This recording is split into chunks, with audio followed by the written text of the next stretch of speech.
Hi అండి, ఈసారి హోలీకి న్యాచురల్గా ఇంట్లోనే హోలీ కలర్స్ తయారు చేసుకుందాము. దీంట్లో ఎటువంటి హార్మ్ఫుల్ కెమికల్స్ ఉండవు, సో హ్యాపీగా ఎంజాయ్ చేయొచ్చు. కిడ్స్ కూడా స్కిన్ ఫ్రెండ్లీ ఉంటుంది అండ్ చాలా తక్కువ కాస్ట్లో అయిపోతుంది.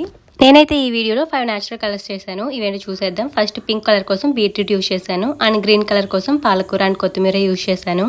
ఎల్లో కలర్ కోసం పసుపు యూజ్ చేశాను. రెడ్ అండ్ ఆరెంజ్ కోసం ఫుడ్ కలర్స్ యూజ్ చేశాను. ఇవి కూడా మనకి న్యాచురల్ కలర్స్ కావాలనుకుంటే మనం పసుపులోకి లెమన్ పిండుకున్నాం అనుకోండి, రెడ్ కలర్ వస్తుంది. సో దాన్ని యూజ్ చేసి రెడ్ కలర్ చేసుకోవచ్చు. నెక్స్ట్ ఆరెంజ్ కలర్ కోసం మనం క్యారెట్ జ్యూస్ చేసుకుని అది ఫ్లోర్లో మిక్స్ చేసుకోవచ్చు. లేదంటే ఆరెంజ్ పీల్స్ని పౌడర్లా చేసుకుని డైరెక్ట్గా అదే యూజ్ చేసుకోవచ్చు. ఫస్ట్ పింక్ కలర్ కోసం బీట్రూట్ పీల్ తీసుకోవాలి. పీల్ తీసుకుని దాన్ని చిన్న చిన్న ముక్కలుగా కట్ చేసుకోవాలి. ఇప్పుడు ఈ బీట్రూట్ ముక్కల్ని మిక్సీ జార్లోకి వేసుకుని కొంచెం వాటర్ యాడ్ చేసుకుని మెత్తగా గ్రైండ్ చేసుకోవాలి. మనకి ఇప్పుడు చూడడానికి అయితే చాలా డార్క్ కలర్లో కనిపిస్తుంది, బట్ మనం ఫ్లోర్లో కలుపుకున్న తర్వాత అది చాలా లైట్ కలర్ అయిపోతుంది అనమాట. అంటే పింక్ కలర్లోకి వచ్చేస్తుంది.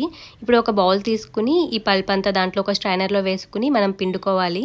దానివల్ల మనకి పల్ప్ అండ్ జ్యూస్ అనేది సపరేట్ అయిపోతుంది. మనకి ఇప్పుడు పింక్ కలర్ రెడీ అయిపోయింది. మనం హోలీ కలర్స్కి బేస్ కోసం పిండి మనం ఏమి యూజ్ చేయాలంటే చాలా రకాలు యూజ్ చేయొచ్చు. నేనైతే ఇక్కడ బియ్య పిండి యూజ్ చేస్తున్నాను. లేదంటే మనం పౌడర్ యూజ్ చేసుకోవచ్చు, లేదంటే కార్న్ఫ్లోర్ యూజ్ చేసుకోవచ్చు, మన ఇష్టం.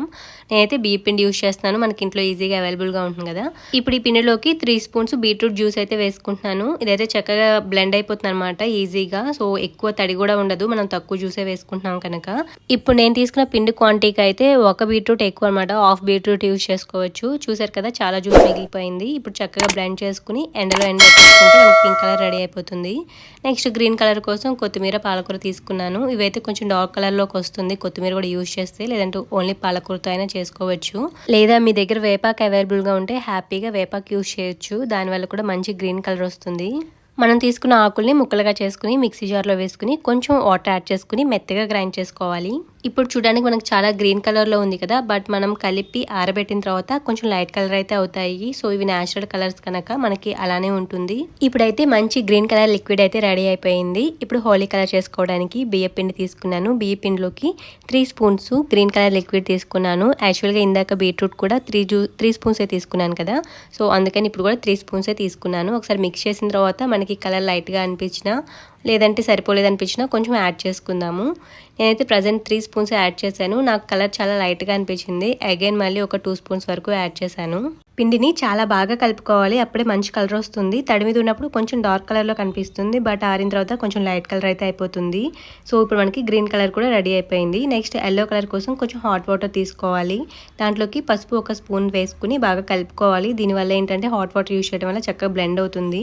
ఇప్పుడు మనకి పసుపు బాగా చల్లారిపోయిన తర్వాత పిండి తీసుకుని దీంట్లోకి మనం ఇందాక కలుపుకున్న పసుపు వేసుకోవాలి. ఇప్పుడు పిండిని బాగా కలుపుకోవాలి. నాకు ఈ ప్రాసెస్ మొత్తం అంటే కలర్స్ మొత్తం తయారు చేయడానికి మినిమం 15 to 20 మినిట్స్లోనే అయిపోయింది. సో చాలా సింపుల్గా ఉంటుంది. ఎల్లో కలర్ కూడా రెడీ అయిపోయింది. ఇప్పుడు రెడ్ అండ్ ఆరెంజ్ కలర్ కోసం 2 కప్స్ తీసుకుని దాంట్లోకి పిండి వేసుకుంటున్నాను. ఇవి మనం ఫుడ్ కలర్తోనే చేస్తాం కనుక చాలా ఈజీగా అయిపోతుంది.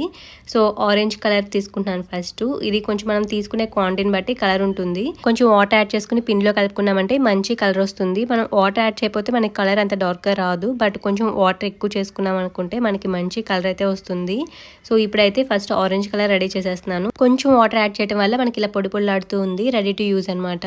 ఇప్పుడు నేను రెడ్ కలర్ యూజ్ చేస్తున్నాను. రెడ్ కలర్లో కొంచెం వాటర్ యాడ్ చేసుకుని మిక్స్ చేసుకుని పిండిలో వేసేసుకుని కలిపేసుకోవడమే, సేమ్ ప్రాసెస్.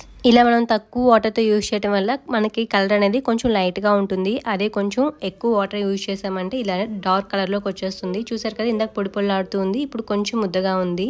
ఇది కూడా మనం ఎండబెట్టుకున్నామంటే మనకి మంచిగా పొడి పొడిలాడుతూ వచ్చేస్తుంది. నేనైతే చక్కగా మంచి ఎండ ఉంది కదా, ఆల్రెడీ సమ్మర్ కదా, ఎండలో పెట్టేశాను. నాకు ఒక హాఫ్ అన్ అవర్లో మంచిగా డ్రై అయిపోయినాయి. ఇలా చేత్తో నలిపేస్తూ ఉంటేనే సాఫ్ట్గా అయిపోతుంది. లేదు అనుకుంటే ఎక్కువ వాటర్ యూజ్ చేసి కొంచెం గడ్డలుగా ఉందనుకుంటే మిక్సీ జార్లో వేసేసుకోండి, చాలా సాఫ్ట్గా అయిపోతుంది.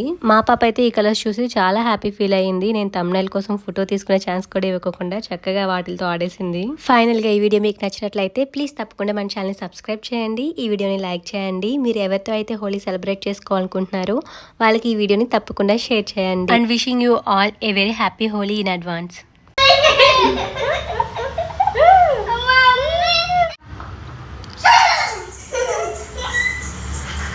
ఇక్కడ మనం న్యాచురల్ కలర్స్ యూజ్ చేయడం వల్ల నేను యూజ్ చేసిన తర్వాత ఫేస్ వాష్ చేసుకుని చూపిస్తాను. ఎటువంటి ఫేస్ మీద ఇచ్చింగ్ లేదు అండ్ బరకలు కూడా లేవు. అండ్ ఇందాక మనం బీట్రూట్ జ్యూస్ చేసుకున్నాం కదా, అది చాలా మిగిలిపోయింది, అందుకని తాగేస్తున్నాను. చాలా టేస్టీగా ఉంది. సో మనం చేసుకున్న క్వాంటిటీకి అయితే హాఫ్ బీట్రూట్ చాలా ఎక్కువ. Thank you so much for watching. Bye.